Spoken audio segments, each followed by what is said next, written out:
때는 2월절을 6일을 앞둔 때였습니다.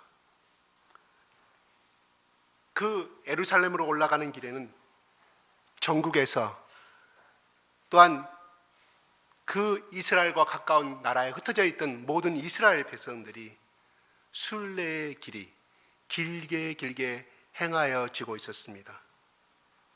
그런데 감난산 근처에서부터 예루살렘을 통하는 길 위에 어느 날 갈릴리 촌 사람들이 한 무리 행렬을 이루고 가고 있었습니다.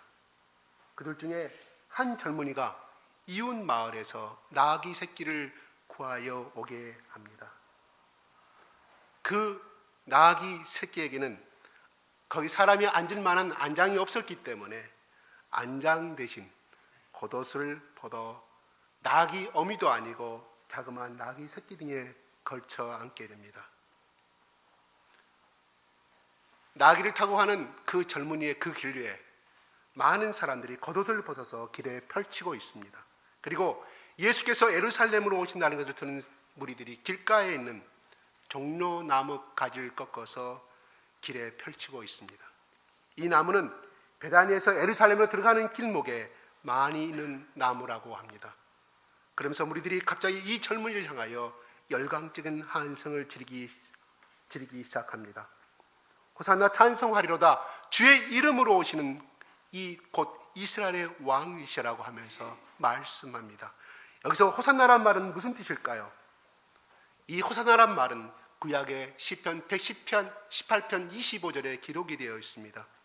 여호와여 구하옵나니 이제 구원하소서. 여호와여 우리가 구하옵나니 이제 형통하게 하소서. 여기서 이제 구원하소서라는 말을 언어로 보면 호시아나라고 되어 있습니다. 호시아라는 것은 영어로 save, 구원하다라는 의미를 가지고 있고요. 뒤에 나오는 나라는 말은 now, 지금, 이제라는 말씀을 가지고 있습니다. 그러므로 호산나라는 것은 지금 구원하소서, 이제 구원하소서라는 그런 의미를 도움을 청하는 간절한 호소적인 말입니다. 이스라엘은 오랫동안 나라 없는 서름을 받아온 민족입니다. 그러므로 그들이 그토록 기다리던 메시아가 들어온다는 소식에 저들은 모여서 간절히 애치고 있다는 것입니다. 한편으로 기쁨과 감격스러운 마음으로, 그리고 또 한편은 간절히 기대와 소망을 담고 애치고 있다는 사실입니다. 여러분, 그러면 어떻게 이러한 일이 일어나게 되었을까요? 갈릴리 촌사람인 남루한 옷에 남루한 정말 우스꽝스러운 나귀 새끼를 타고 오는 이 젊은이를 향하여서 이 많은 사람들이 모여서 이렇게 환영하며 외치고 있을까요? 무리가 이 젊은이에게서 개선장군의 유품과 권위를 발견했기 때문일까요?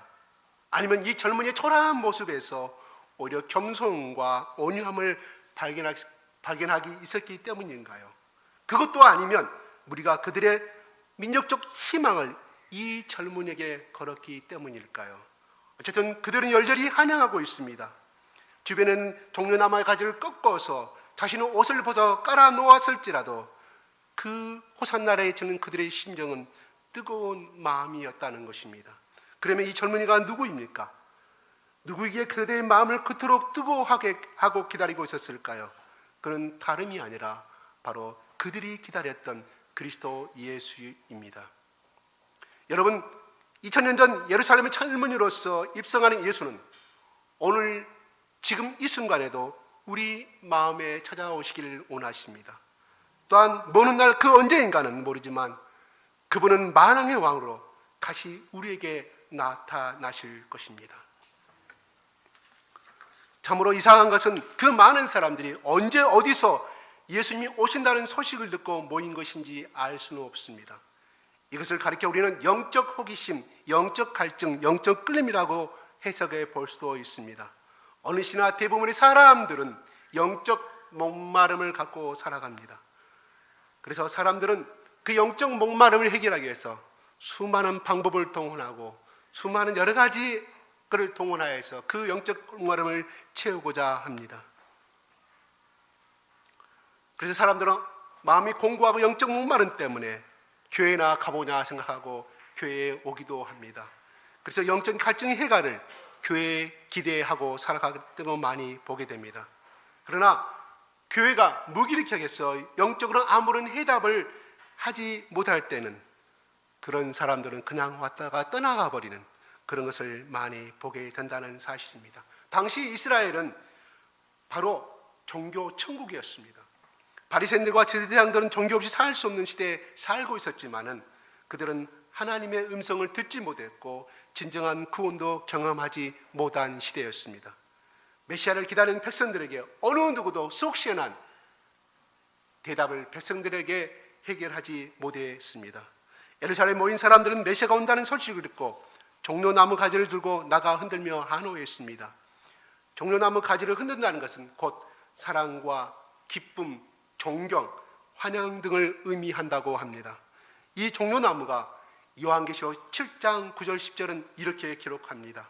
천국에서 일어난 일에 관한 것을 요한은 기록하고 있습니다. 이후에 내가 보니 각 나라와 족속과 백성과 방언에서 아무라도 능히 셀 수 없는 큰 무리가 흰옷을 입고 손에 종려가지를 들고 보좌과 어린 양 앞에서 서서 큰 소리를 외쳐 가로되 구원하심이 보좌에 앉으신 우리 하나님과 어린 양의 있도다 하고, 요한은 서기 98년도에 이 말씀을 그대로 기록하고 있습니다.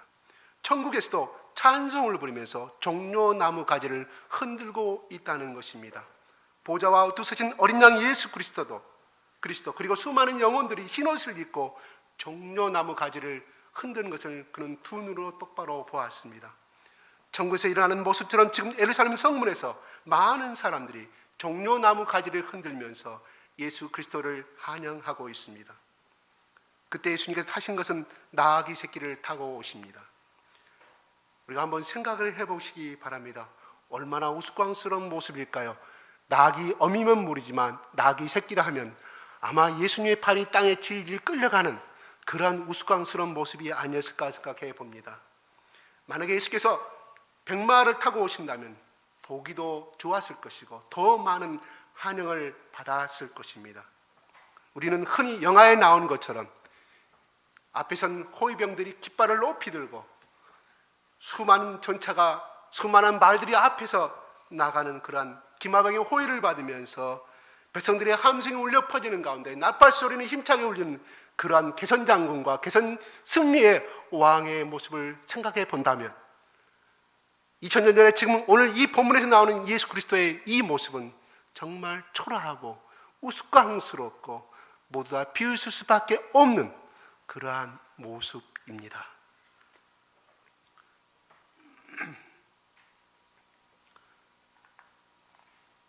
왜 예수님이 이런 모습이 중요할까요? 사람들은 호산나 찬송하려다 주의 이름으로 오시는 이 곧 이스라엘 왕이시라고 하는데 왕의 행차의 모습은 전혀 정반대, 정말 초라하고 정말 초라한 모습입니다. 그들이 예수님께서 예루살렘에 오시는 모습을 보고 종려나무 가지를 흔들며 환호성하는 가운데 바로 이 호산나라는 것은 시편의 118편 25절에 똑같이 나와 있습니다. 바로 이 무리들이 외치는 이 모습은 바로 언젠가 자기들이 나타날 그 메시아에게 예치할 다시 예언한 말씀입니다. 그래서 그들은 118편 25절에 나오는 이 말씀을 가지고 똑같이 예언의 말씀을 이용하여 시편에 나오는 이 말씀을 이용해서 예수님을 환영하고 있다는 말입니다. 더욱 놀라운 것은 예수 그리스도께서 나귀 새끼를 타고 입성하셨다는 사실입니다. 14절 15절 같이 한번 읽어보겠습니다. 시작.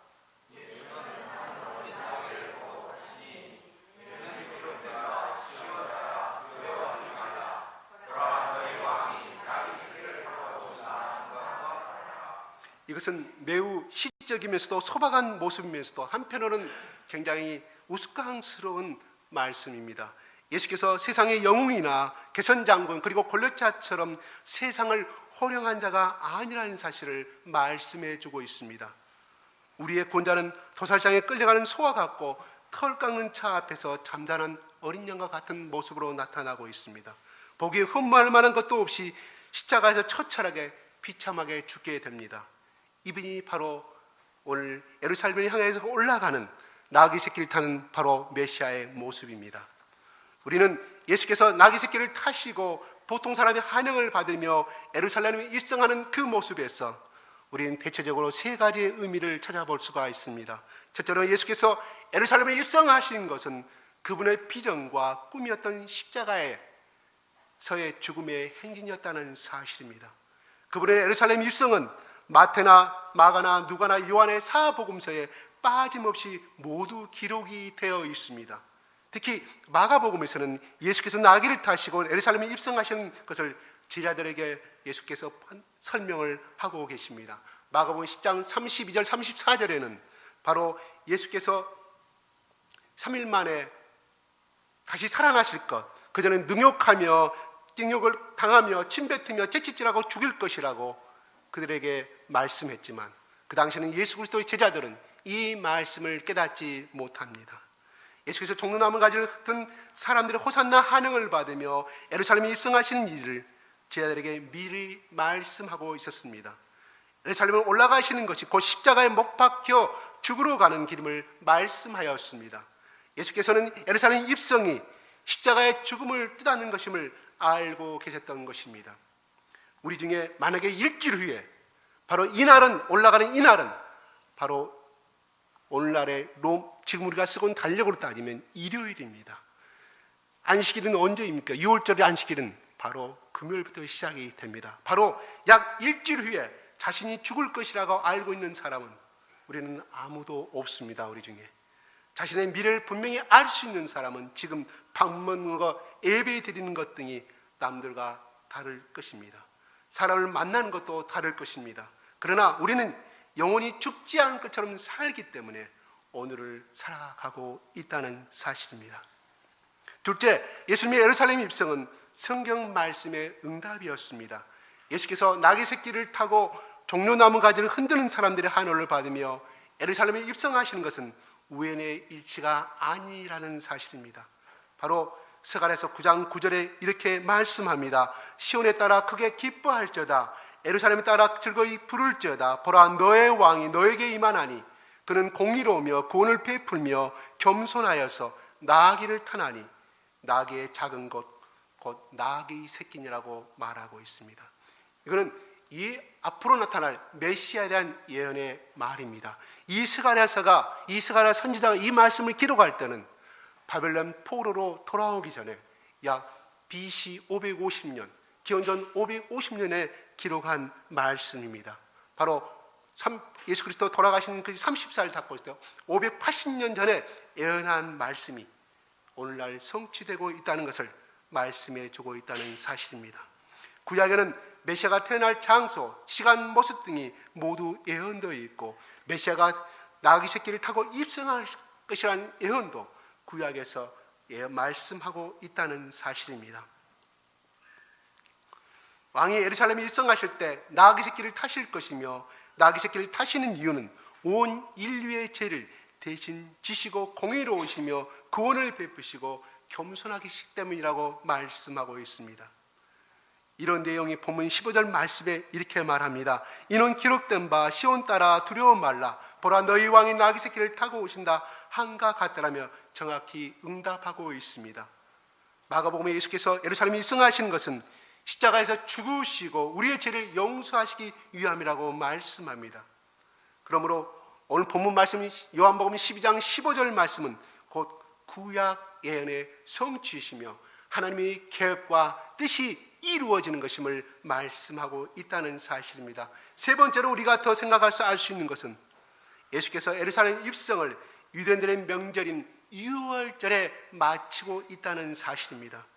예수 그리스도가 십자가에 못 박혀 죽는 때를 유월절 어린 양이 죽는 날하고 마치고 있습니다. 예수 그리스도는 온 인류를 위한 하나님의 어린 양이심을 말씀해 주고 있다는 사실입니다.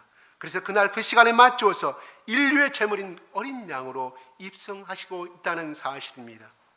예수께서 예루살렘에 입성하신 후 말할 수 없는 고난을 당하신 후 십자가에서 처형당하셨습니다. 그날이 바로 모든 이스라엘 백성들이 유월절을 맞아서 어린 양을 잡는 날이었습니다. 그래서 히브리서 9장 11절 12절은 이렇게 말씀합니다. 염소와 송아지 피로 하지 아니하고 오직 자기 피로 영원한 속죄를 이루사 단번에 성소에 들어가셨느니라고 기록하고 있습니다. 당시 유대의 인구가 25만 명이라고 역사가들은 말하고 있습니다. 그래서 6월절에 한 사람마다 어린 양을 한 마리씩 죽여야 한다고 계산했을 때 바로 그 날에 6월절 날에 25만 마리의 어린 양들이 목이 잘려서 죽어가는 날이기도 하였다는 것입니다. 그래서 그 어린 양의 피가 온 예루살렘의 피바다를 이루었지 않겠느냐고 학자들은 말하고 있습니다. 인간의 죄를 씻기 위해 이처럼 많은 어린 양들이 대신 피를 흘려야만 날이 바로 6월절 날이었다는 사실입니다. 이제 예수께서 친히 어린 양이 되셔서 십자가에 못 박혀 돌아가시게 되었습니다. 예수님은 나귀를 타고 오십니다. 이것은 예수 그리스도의 품성과 인격을 말씀해 주고 있다는 사실입니다. 그는 겸비한 자라서 겸손한 자라서 예루살렘에 올라가고 계십니다. 그는 섬김을 받기 위해서가 아니라 섬기기 위해서 올라가고 있습니다. 그는 모든 사람의 대속의 제물이 되기 위해서, 모든 사람의 종이 되기 위해서 예수님은 올라가고 계십니다. 이사야서 53장 5절 말씀은 이렇게 말합니다. 그가 찔림은 우리의 허물을 인하며 그가 상함은 우리의 죄악을 인함이라. 그가 징계를 받음으로 우리가 평화를 누리고 그가 채찍에 맞음으로 우리가 나음을 입었도다고 기록하고 있습니다. 이것이 바로 어린 양 예수 그리스도가 가신 길이요 처음과 끝이 같았던 예수님이 이 세상에 살아가실 때 가셨던 길이었습니다. 기도하겠습니다.